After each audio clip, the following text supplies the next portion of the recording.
Ho, ho. Season's greetings, everyone. Happy holidays. Merry Christmas. It's your Yuletide edition of A Few Extra Bucks here on pewterpirates.com. The Bucs have been naughty, but we're going to try to be as nice as we can talking about this football team. I am merely Mike Nabors. We're going to bring in our producer, Justin Thomas, and our Buccaneer insider, Roy Cummings, in just a bit. But first, I'd like to thank our title sponsors, House of Brews and Lutz on the corner of Northdale, Mabry, and Van Dyke, and of course, Sea Dog Brewing Company, two great locations, Clearwater and Treasure Island. Great brews, great food, great service. Justin Thomas, are you in the holiday spirit, even though the Bucs are terrible? I am, actually. I can't believe it's right around the corner. And I know Roy Cummings got to spend some time with his brother and his family recently. Made it for the podcast. Roy, I heard this from a local radio host in Tampa. This will be one of those lines that will go down in infamy of local sports talk radio in Tampa. The Bucs have been like a broken record, something different every week. Oh my God! Has Yogi Berra suddenly become a talk show radio host here in Tampa? Son of a gun! Well, yeah, they are. They are like a broken record. You know what? It's actually an accurate statement. They are like a broken record, and it is something different with these clowns every week. It seems they find a different way to lose almost every week. But the one thing that's keeps happening, they more often than not keep on losing. By the way, your ho ho ho at the beginning there, a tremendous, in my opinion, impression of the Santa Claus in A Christmas Story. Oh, that's a good point. What would you like for Christmas, little boy?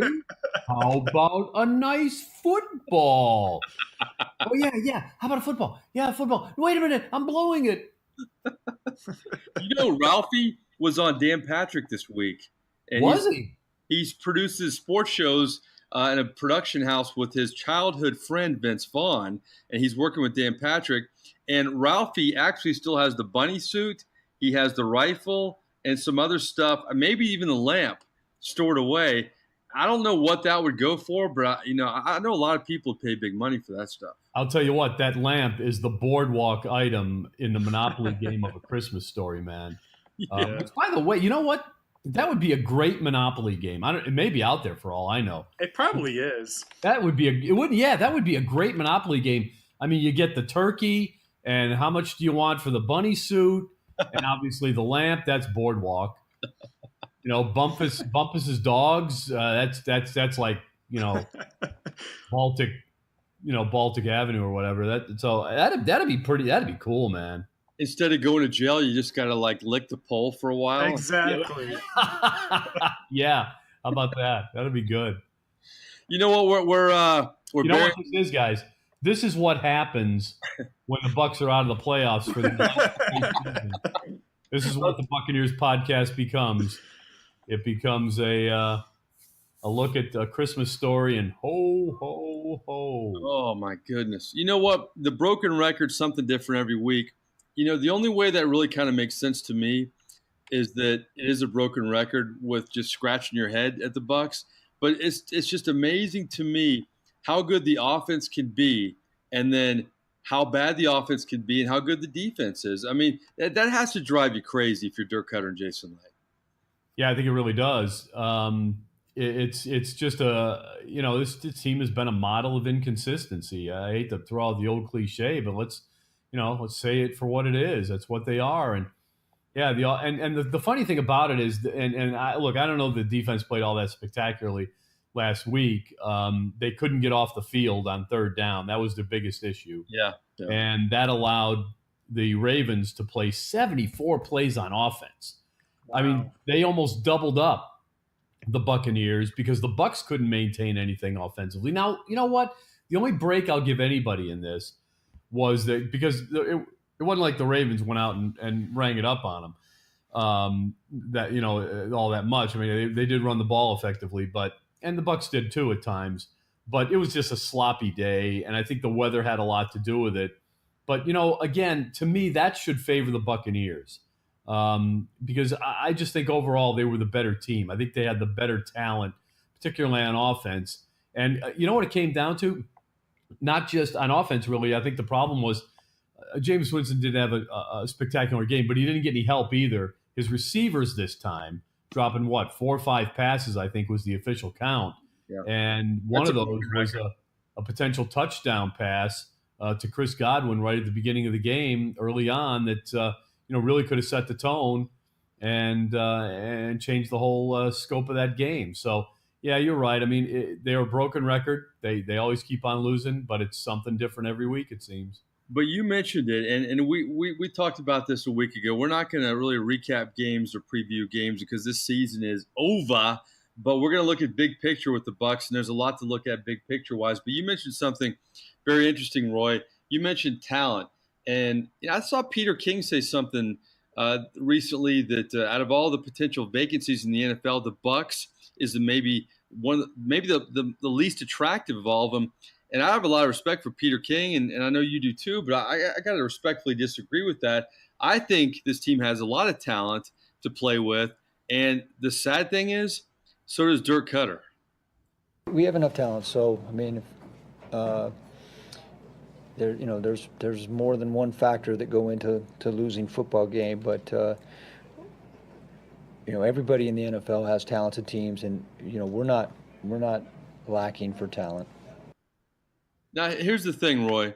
If the Glazers have this meeting that they're going to have, and we know it's going to happen soon if it hasn't already happened with Dirk Cutter, when he walks in and maybe he thinks it's a Hail Mary, something will save his job, I'm playing that because that's the biggest indictment of coaching. If a coach admits they have plenty of talent, then what's missing? I think maybe good coaching. I mean, how do you interpret that? I appreciate the fact that Dirk Cutter's honest, but I agree this team does have talent, and I think that's why a lot of people are frustrated with the Bucs. I think you're right, and I agree with you and Dirk Cutter that this team does have talent. I think if you go back to this is podcast 51 for us. If you go back to podcast number 1, 2, any of the first 10 during preseason training camp, I think you'll hear me say on more than one occasion that I think this Buccaneers team this year was actually more talented than the team they had last year, which was the team that everybody thought was going to be the darling of the NFL, or at least the NFC, and would go to the playoffs. I thought this team going into the season was more talented because of the addition of Ryan Jensen, because of the addition of Jason Pierre-Paul. It appeared as if they may have figured out the kicking situation a little bit. I like the fact that the offense, in my opinion, the passing game in particular, had weapons all over the place. O.J. Howard with another year under his belt, with obviously a rookie year under his belt. Same for Chris Godwin. I thought they drafted fairly well on the offensive side, included with Ronald Jones. That didn't work out. So yeah, I think this is a talented team, and if Peter King is basing that opinion on his belief that this isn't a talented team, well, I would challenge Peter King to come down here to Tampa and really take a look. I doubt that Peter King has watched too much of the Bucs this year. He probably watched that Monday night game against the Steelers, and yeah, that was probably it. So I'm going to say that he hasn't really looked at this team because there is talent here. There's no question about that. I think you could probably pick 3 or 4 Pro Bowl caliber players at least off of this team: Mike Evans, Levante David, Jason Pierre-Paul, Gerald McCoy, throw in Ali Marpet perhaps. The punters are very good. They have underachieved, in my opinion, based on their talent. So I'm with you. I think there's talent here, and I honestly, when you started to talk about that, Mike, I thought you were going to say that he looks at this as maybe one of the better options for a coach coming in. The thing I think that makes it not so good, and I hate to say this because I think they've been very good owners for the most part, is the Glazers. I think this team needs someone between the Glazers and the general manager to more or less be a president, someone to really overlook how they're building this team and to kind of oversee it all. I think that's something that's needed. I'd like to see the Glazers do that. Well, another reason I brought up Peter King is, and I think you make some good points, the Bucs have just flown so far off the radar in terms of national attention. I think you saw when they were getting all the attention with Hard Knocks, and Jameis looked like an up-and-coming player. And there were so many young players in this team that seemed like they were ready to make that next jump. How far this team has fallen even since then, and on both sides of the football in a lot of ways. But losing has become contagious in this franchise. We look at all the coaching changes, but you also see it in the last few months with Dirk Cutter. Since the quick start, he just looks more and more deflated every week. And this is Dirk Cutter talking about really the state of his team right now in terms of losing. Losing is not fun. I mean, losing is not fun, and there's when you get beat, you're always gonna look at the things your team could have done better in all phases, including coaching, and that's it's not fun at all. It's not frustrating or whatever you want to call it, but it's not fun. He knows he's done, doesn't he? Yeah, I think he does, and I think he's resigned to it. I think he has been for a while. He got a little bit of a boost when the team started to play a little bit better, though those couple games before last week, or actually before the Saints game. Actually, I thought he was starting to kind of bounce back a little bit, much like the team.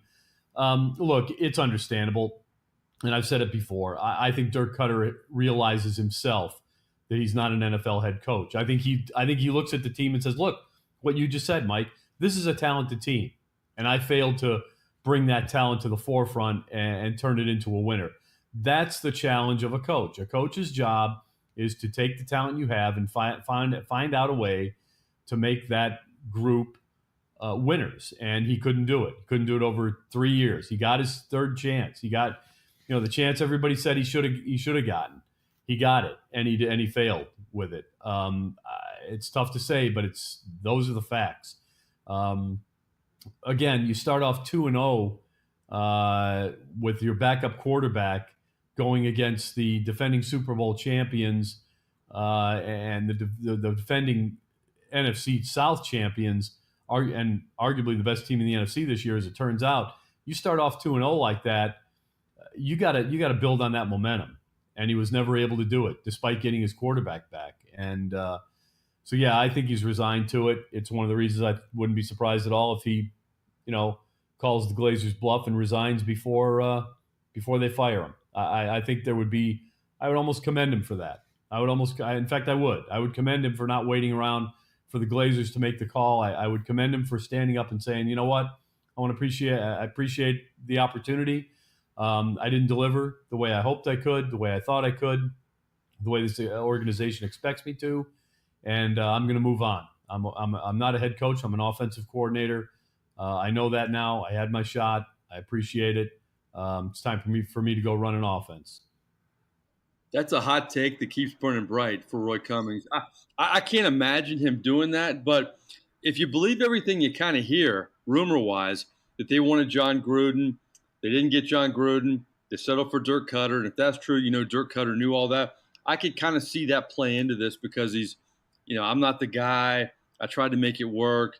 Jameis really wasn't my guy. I wanted Mariota. I mean, you could read into all the tea leaves with things you hear about Dirk Cutter and the Bucs.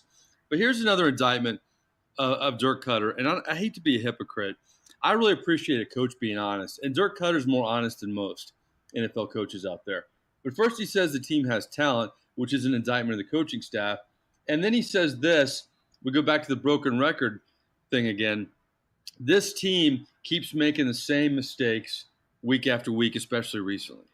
The last 2 weeks, it's been the same story. The last 2 weeks, our offense, I think we were 0 for 3 on third down in the second half, and we couldn't sustain. Our defense has to be on the field too long, and our defense, we're just with our depletion at linebacker, and it's tough to hold up against a team that can run the football like that. And you know what? I also cover the New Orleans Saints, and that's a good coaching staff. And this is where I compare the Saints and the Bucs right now, because the Saints are a winning franchise. The Saints have a defensive coordinator, Dennis Allen. The defense was awful at the beginning of the year. They made adjustments. Sean Payton has had some ups and downs offensively. They've made adjustments. You don't often see the same mistakes over and over again with teams like the Saints or the Patriots or the Chiefs or the Rams, but you see it with the Bucs. And Roy, that's coaching. It is, and look, I understand the defense got a little bit better, got a lot better in terms of numbers from the time that Todd Monken, the time that they made the change from Mike Smith. And I see the numbers, but I still see a defense that in critical moments can't stop teams, in critical moments can't, finish teams off.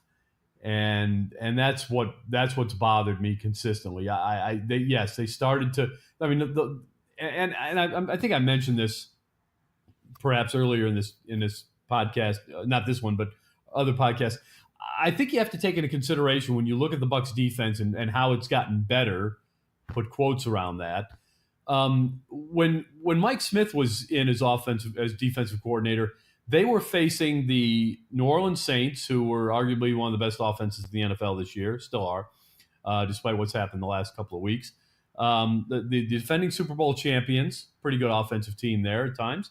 The Pittsburgh Steelers, pretty good offensive team. And then the Atlanta Falcons, pretty darn good offensive team. So, he had a pretty rough run of it. And I'm not using this as an excuse, but at a time when the defense still wasn't sure, the majority of the players on the defense still weren't sure of what they were doing. The scheme was still too complex for them. So you bring in Mark Duffner. He automatically gets weaker teams. Look at the schedule. The facts bear me out. He got weaker teams for the most part for a good stretch. A defense that got a little bit healthier as he went on, and a defense that certainly got more knowledge of how the scheme is run, and he simplified it. And that's the one thing he did do. But still, when you go up against the Ravens and you can't, and you allow 200 yards rushing, that's just not, you can't have that. You knew going into that game, the way the weather was, they were going to pound it out. Both teams tried. And the Bucs were okay at it at best, but the Ravens did it. And you've got to know that's what the game plan is here. They're going to pound it out. So, yeah, you're right. Talk about adjustments. Where were they for the Bucs defense? They weren't there. And that's why I'm pretty sure Mark Duffner's not going to be around and probably going to go back to being a linebackers coach or some other position coach somewhere. But he's not a coordinator, because I think the advances or the improvements that we saw on defense as the season progressed were largely a result of players getting healthy, understanding the scheme better, and being able to play faster. Weaker teams and the law of averages basically working in their favor, where they got a couple of takeaways, which always make you look better numbers-wise, particularly on the scoreboard. So, you're right. I think there was an inability of this team, particularly on the defensive side of the ball, to make proper adjustments when they were needed in games to really shut teams down and take victories away from other teams. Oh, remember back in the day, if the Bucs could only win the last quarter, maybe they got a chance. Well, right now, I'm not sure they're going to win another game the way they're playing. The Falcons are going to be hungry to close their season out in style on the road, and that's kind of a big game for them in terms of just having some kind of positivity. The Cowboys are still fighting for a playoff spot. Roy, let me ask you this. In terms of the next coach, what kind of coach do you want? You want a veteran like a Bruce Arians type guy, a Mike McCarthy? You want a hot coordinator? You want a defensive coach? I mean, can we put the next Bucs head coach into a box like this is the kind of coach that they need? Well, I think you can. And my number one type of coach, so to speak, is a proven championship coach. I want somebody who's been there and who's done it and who has consistently won at a high level. I want a guy like Harbaugh if the Ravens were to let Harbaugh go, I want him because he's a professional head coach. That's what I want, number one. A professional head coach, and I'd like him to be a guy who has won a Super Bowl or won a championship of some kind and done it consistently. That's number one. My number two, if I can't get that, I guess I would like that young coordinator that next Sean McVay. But I fear that most teams are going to be looking for that. In fact, everybody always does. And I think the problem you have there is, much like the Dirk Cutter move, you oftentimes and way too often find out that all that young hot coordinator is someone who should just continue to be a young hot coordinator until he's an old hot coordinator. The NFL is littered with those kind of guys. It's not littered with professional head coaches. And it's why I thought Lovie Smith was a good pick. He was a professional head coach. And if they can't, and before they get either one of those, I'll say it again, get someone in charge of football operations who's built championship caliber teams. You got to have that. Someone between the Glazers and the general manager who can basically tell the Glazers, you guys just sit on the sidelines, watch and cheer, and stay away from the football. Stay away from the hiring. In other words, stay away from the hiring. All right, how about this? You know Tony Dungy very well. Any chance at all the Glazers go to Dungy, Tony, we made a big mistake several years ago in how we handled things. He's in the Ring of Honor now. I was at the press conference. Everybody was playing nice. Tony Dungy lives in Tampa. Any chance Tony Dungy is welcome back at all? I think that conversation has been had in terms of the apology, so to speak, or not the apology, but hey, you know what? Maybe we messed up. Right. Although I don't think they're never going to apologize for Gruden, but it's how they handle it. Yeah, exactly. Yeah, they wish it could have worked out differently. I think that conversation's been had. Here's my thing. I think Tony Dungy has a desire or a willingness. I think he'd have a willingness here in Tampa, probably not too many other places, but I think he would be willing here in Tampa to take on an advisory role. I don't think he wants to be a guy necessarily in the room every day. Yeah. But I think he would willingly be a consultant. And I think he's someone that the Bucs should seek out, and maybe they have already, and seek out and say, Tony, first of all, would you like to be president of the organization? I don't think Tony would do it because he's so involved in his ministry and his family. And I think if he's connected to a team, he's no longer doing the NBC stuff on Sunday night, which I think he really likes. It allows him to keep his hand in the game, and gives him the platform really for everything else to kind of spring off of. So I don't think he would accept it. But if they haven't done it already, they should. I think the Glazers should hire him, not necessarily hire him as a consultant, but make him a consultant and be sure that they go to him if they haven't already and say, Tony, give me 5 names. I need 5 general managers, 5 head coaches. Who are we missing? Who are the names out there that we should really be looking at? And because Tony would tell him if he doesn't know 5. Tony would say, you know what, guys, I'm not paying enough attention to it to tell you. And if he is, he would give you good names. I know that. And here's the other thing. I know they haven't done this before now. I know they didn't do it going in last year because I can promise you this. Tony Dungy would not have suggested John Gruden, and not because John Gruden replaced him and won a Super Bowl. He would never have suggested John Gruden because of exactly what John Gruden did to the Buccaneers and what John Gruden is doing now. And Buccaneers fans, if you don't think it could be worse than it is right now with Dirk Cutter, imagine what it would be like with John Gruden as the head coach. Because I can promise you that the likelihood is that Gerald McCoy wouldn't be here right now. They probably wouldn't have Mike Evans. They'd probably be moving on from Jameis Winston, which I know would make some Bucs fans happy. But you wouldn't have any idea where you're headed as an organization right now, much like the Bucs over the last 3-4 years of John Gruden's tenure here, and much like the Raiders now have no idea where they're going as organizations because there is no game plan with John Gruden. So they didn't have that conversation, I think, with Tony Dungy before hiring Dirk Cutter, but or last year, but they should have it now. Yeah, those guys won't be part of the coaching mix. We'll answer some of the potential candidates down the road in future podcasts, but because this is the last podcast until after Christmas, until we can all kind of get together. It's time to exchange gifts in our 3 and Out segment, but we're going to change up the music. It's the Yuletide edition, guys.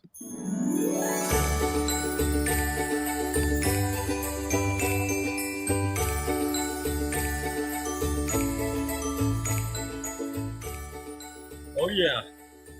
3 and Out, baby. We have the game show kind of 70s, 80s cheesy music that you know and love, but it's the holiday season. We'll make 3 and Out kind of the holiday edition. And then another reason I wanted to have the holiday music, Roy and Justin, my 3 questions are all about Christmas and the Buccaneers. So we had to have that too. All right. This is kind of a broad-based question. Our first question, our 3 and Out. And of course, I used to tell Justin some of these, but I don't tell Justin anymore. So, and also we want Justin to go first before Roy. If you could give the Bucs a gift, it could be a new coach, it could be a new player, it could be anything. What gift would you give the Bucs? Because they need a lot of gifts, Justin. Oh, this is one of those times I wish Roy was going first. No, we're glad you are. Yeah, I know, really. I'm on the hot seat. You've already heard my answer. Yeah, I'm just going to steal yours. I really do think they need, like Roy said, a very good, experienced coach. I also love his idea about having someone between the owners and the coaching staff, someone to kind of oversee everything. But I really think a coach with a lot of experience could make a huge difference. Okay, besides a coach, because Justin already gave that, Roy, you don't want to re-gift. So what's your gift to the Bucs? Okay, so I can't pick either a championship caliber coach or a president of the organization to run the football. Can't do that. You could do president. You could do, yeah, you know what? It's Christmas. I don't want to be a jerk. Whatever you want to do. That's it. I want, you know what? I'll be more specific. I want to return to the glory days